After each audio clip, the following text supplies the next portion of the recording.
योगी बोले आदमखोर भेड़िए की तरह चाचा भतीजे ने उत्पात मचाई। बुलडोजर सबके हाथ में फिट नहीं बैठता, भीख मांग के दान नहीं दिया जाता। लखनऊ में सीएम योगी ने कहा, जिस तरह आजकल आदमखोर भेड़िए उत्पात मचाए हैं, वैसे ही 2017 से पहले यूपी में चाचा भतीजे अखिलेश शिवपाल तबाही मचाई थी। दोनों ही प्रदेश में भ्रष्टाचार को चरम पर ले जाने में लगे थे। सिर्फ चाचा भतीजे ही नहीं, उस दौरान यूपी में महाभारत के सभी पात्र नजर आ रहे थे। सीएम ने कहा, बुलडोजर पर हर आदमी का हाथ नहीं फिट हो सकता है, इसके लिए दिल और दिमाग दोनों चाहिए। जिसमें बुलडोजर जैसी क्षमता और दृढ़ प्रतिज्ञा होगी, वही इसे चला सकता है। दंगाइयों के सामने नाक रगड़ने वाले लोग बुलडोजर के सामने पस्त हो जाएंगे। सीएम योगी ने यूपी एसएससी से चयनित 1334 कैंडिडेट को ज्वाइनिंग लेटर दिए। भीख मांग कर दान नहीं किया जाता, करोड़ परिवारों को पेंशन दे रहे हैं। डबल इंजन सरकार ऐसे तभी कर रही है जब प्रदेश सरकार के पास पैसा और क्षमता है। भीख मांग कर दान नहीं किया जाता है। जिन लोगों को अवसर मिला, उन्होंने यूपी के सामने पहचान का संकट खड़ा किया, प्रदेश को दंगे की आग में झोंक दिया, प्रदेश में जाति जाति को लड़ा दिया। सपाई टीपू सुल्तान बनने का सपना देख रहे थे। अगर ये लोग रंग रोगन बदलकर प्रदेश की जनता को गुमराह करना चाहते हैं, लूट मचाने वालों का सपना टूट चुका है। टीपू सुल्तान बनने का सपना देख रहे हैं। एक धारावाहिक आया था, मुंगेरी लाल के हसीन सपने। सपना देखना, वैसे भी इन लोगों को सपने ही दिखाई देते हैं। जब जनता ने इन्हें मौका दिया था, तब इन्होंने प्रदेश के युवाओं के भविष्य के साथ खिलवाड़ करने में गुरेज नहीं की।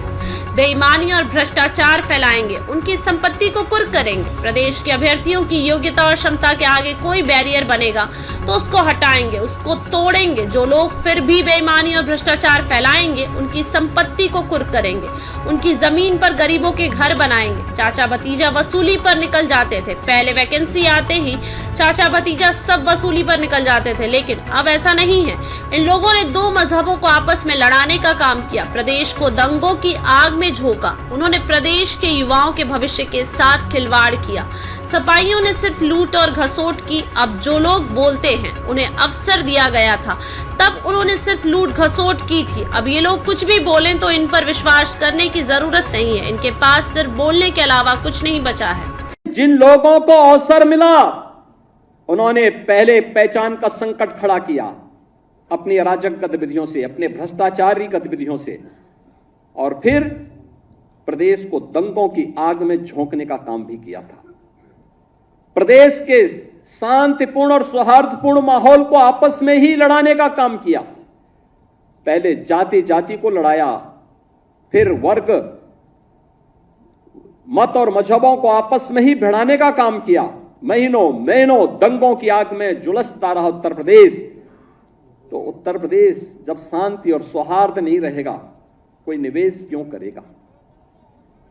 विकास कैसे हो पाएगा? पहचान का संकट खड़ा होगा, हर तबके का व्यक्ति तबाह होगा। और आज ये लोग फिर से अपना रंग और रोगन बदल करके फिर नए रूप में आपके सामने प्रदेश की जनता को गुमराह करने के लिए फिर से आना चाहते हैं। बुलडोजर पे हर एक व्यक्ति के हाथ नहीं फिट हो सकते। इसके लिए दिल और दिमाग दोनों चाहिए। दिल और दिमाग दोनों चाहिए। बुलडोजर जैसी क्षमता और दृढ़ प्रतिज्ञा जिसमें हो, वही बुलडोजर चला सकता है। दंगाइयों के सामने नाक रगड़ने वाले लोग बुलडोजर के सामने वैसे ही पस्त हो जाएंगे। और इसीलिए मैं आप सबसे कहना चाहता हूं कि प्रदेश सरकार ने जो प्रक्रिया अपनाई है पारदर्शी तरीके से, अपेक्षा भी हम यही रखते हैं। जनता से जुड़े हुए कोई भी कार्य, कोई देर नहीं होनी चाहिए। ईज ऑफ लिविंग के लक्ष्य को प्राप्त करना, ईज ऑफ डूइंग बिजनेस जब हम लोग आए थे, यानी व्यवसाय की सुगमता जब हम लोग आए थे 17 में, 14वें नंबर पर उत्तर प्रदेश था। आज हम अचीवर स्टेट हैं। 1 और 2 की लड़ाई में उत्तर प्रदेश आज आगे बढ़ रहा है, तेजी के साथ आगे बढ़ रहा है।